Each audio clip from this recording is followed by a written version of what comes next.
I've been missing Saturday morning cartoons. There's just something about a fully loaded Mountain Melt style programming block complete with fun bumpers. However, what I really miss is being force-fed whatever shows the network wants you to watch. Sure, not everything was good, but it did force me to watch stuff I may not have previously been interested in. One such show I remember is Jackie Chan Adventures. But today we're talking about Cubix, robots for everyone.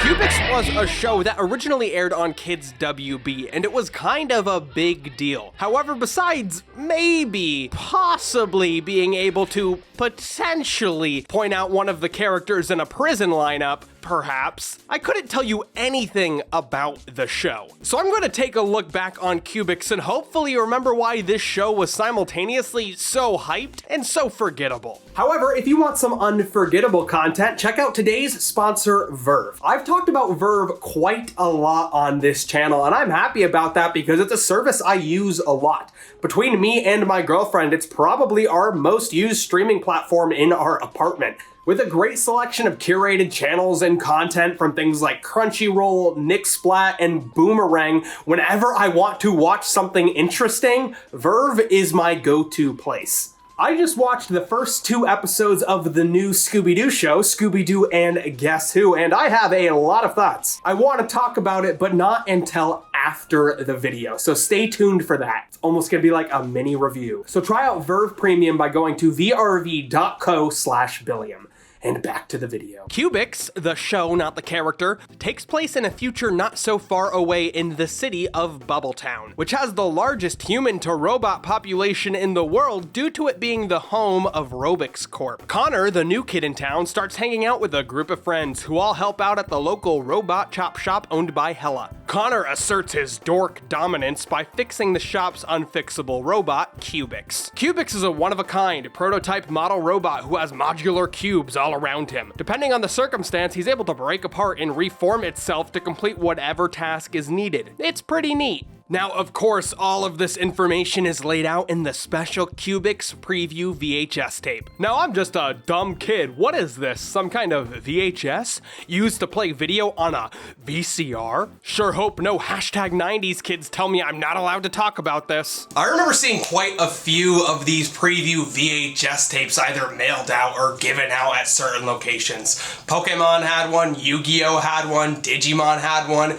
If you wanted to be your own smash hit franchise, you had to give out the tapes. This one specifically was given out at Burger King, which later had Cubix toys. Despite not remembering the show or the concept or anything else about it, everyone remembers the stupid toy you got at Burger King. Each package would come with one robot and a piece of Cubix that could be put together to build the full thing. Of course, this piece-by-piece action figure concept has also been used for things like the Inspector Gadget McDonald's toy. I tried finding one of these on eBay, but I swear to God, I can find every Cubix toy ever made except for any actually featuring Cubix, the character, not the show.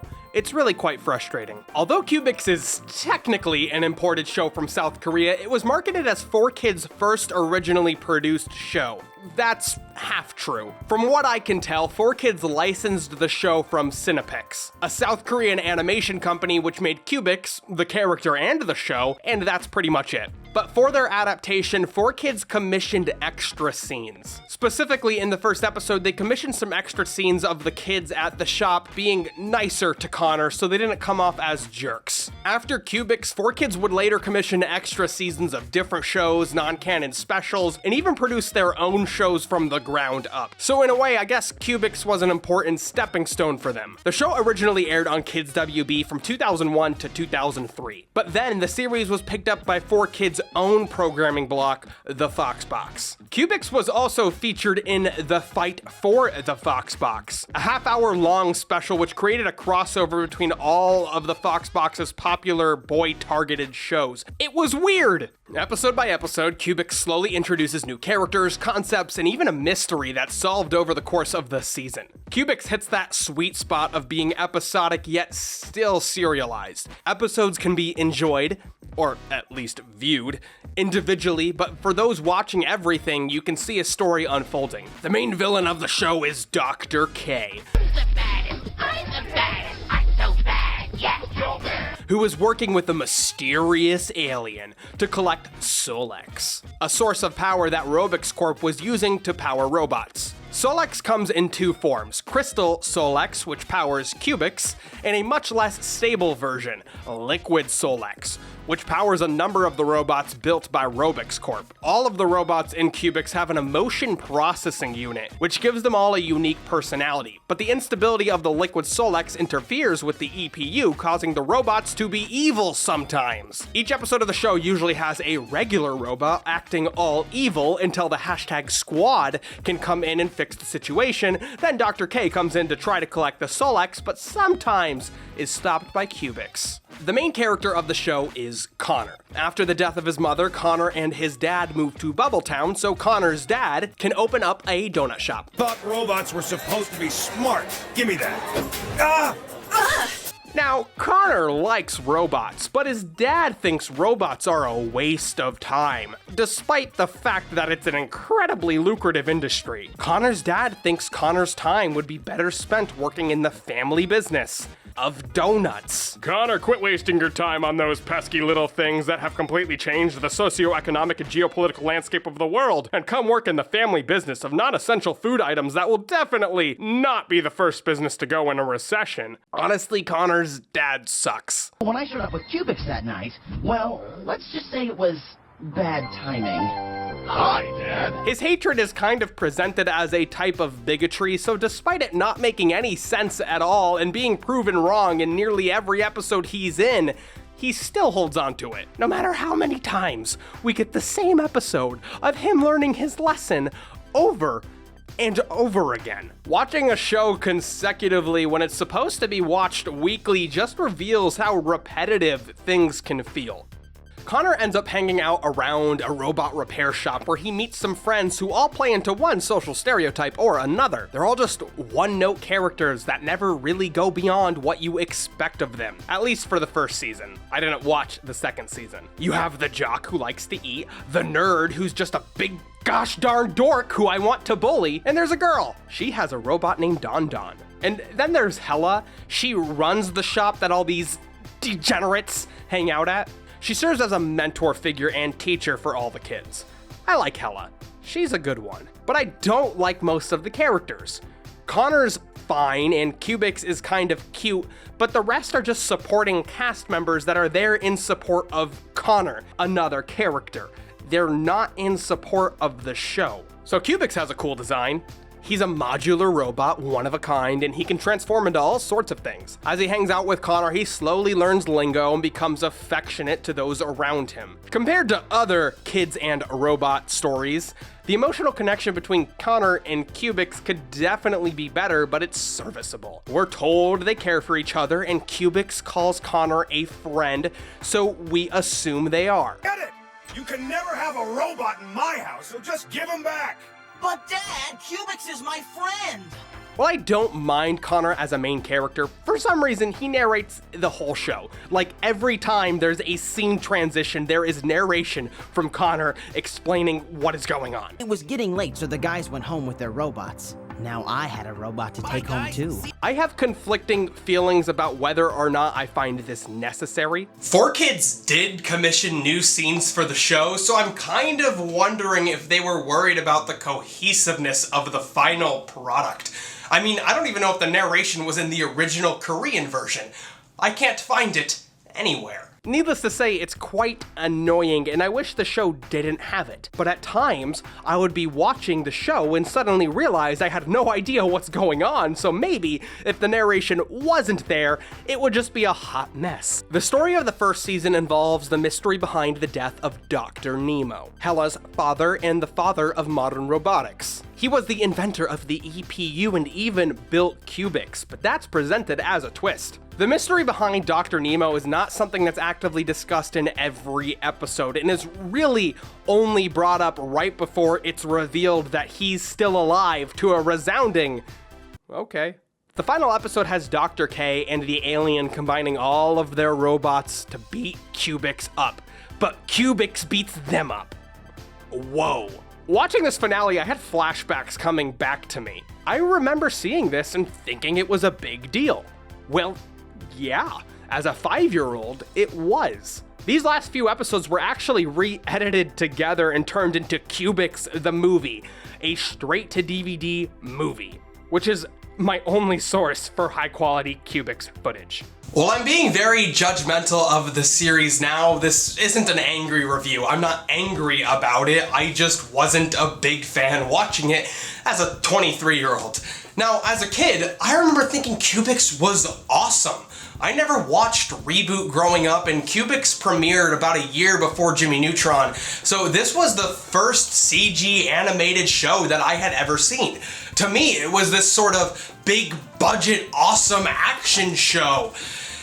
But I guess it just wasn't worth rewatching. So comment question time, and also begging for video likes time.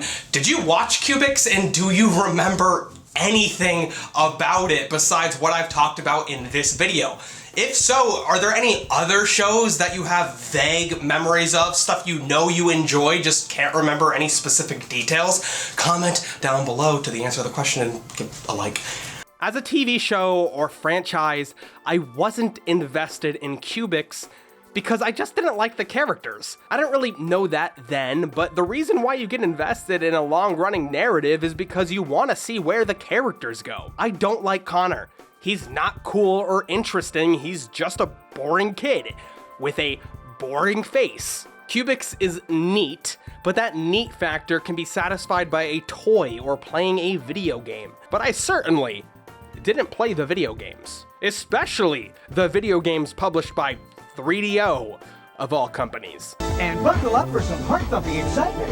Cubix is coming to Game Boy Color and Sony PlayStation 1 with brand new games from 3DO. The fun's in your hands this November. Here I have two versions of the same game, Cubix Racin' Robots for the PlayStation and the Game Boy Color. Racin' Robots for the PlayStation is one of the most bland kart racers I've ever played, but I've only really ever played Mario Kart, so I guess that's my expectations being too high. The game starts off with Connor saying he found a great place to street race robots illegally. It's somewhere to race, and I knew just the place. And the game immediately puts you in a residential neighborhood. Wonderful. Playing through single player was a breeze. Out of the 9 tracks, I didn't get first place once, and that's because the track layout was super confusing and I kept going the wrong way. But no matter how many times I got hit with weapons, obstacles, or for the most part got lost, I always got first. Then there's this moment where I fell in a hole, and the game actually placed me back in first place. The game has a severe lack of sound design, so nothing feels good. Getting hit with a weapon, crossing the finish line, or hitting somebody with a weapon has zero weight because I can't hear it. And the Game Boy version is a nightmare. It looks kind of cute, but the controls are so slippery. Like, I recommend anyone to try to play this for even a second. It's just shocking how crazy the controls are. There was also a trading card game. I ordered it, but it won't be getting here in time, so I'll have to save it for a future video, possibly on cartoon card games. To say Cubix was popular would probably be accurate, but it's hard to do research on the show because its popularity hasn't endured. This is the first time I've been researching a subject where my research had to end on Wikipedia. There's misinformation about the series everywhere, with a popular piece of misinformation being that Steve Irwin, the crocodile hunter, did recurring voices for the show. His name is not in the credits, it's not on his IMDb page, and every mention of his involvement is not cited. But the community surrounding Cubix is just so scarce that there's no one interested in cataloging information about the series. I did find a wiki of fandom site dedicated to Cubix, but it's barren, so excuse me if there's not a lot of interesting facts to share. Watching Cubix now is also a challenge within itself. While it did air on some other channels here and there, reruns were never successful and often replaced with other shows. While it was available on the 4Kids site to watch for a while, after 4Kids went bankrupt, the site was shut down. A few years ago, you could watch it on Hulu, but after Hasbro bought Saban, it was removed. With no complete home video release, watching the series is kind of hard. Unfortunately, or fortunately, Cubix has no enduring fandom. I remember thinking it was really cool, but before I watched this video, that's about all I could tell you about it. And when I was asking people about Cubix before this video, I kind of got the same response from a lot of people. They recognize it, they knew they watched it, but they couldn't tell you anything about it.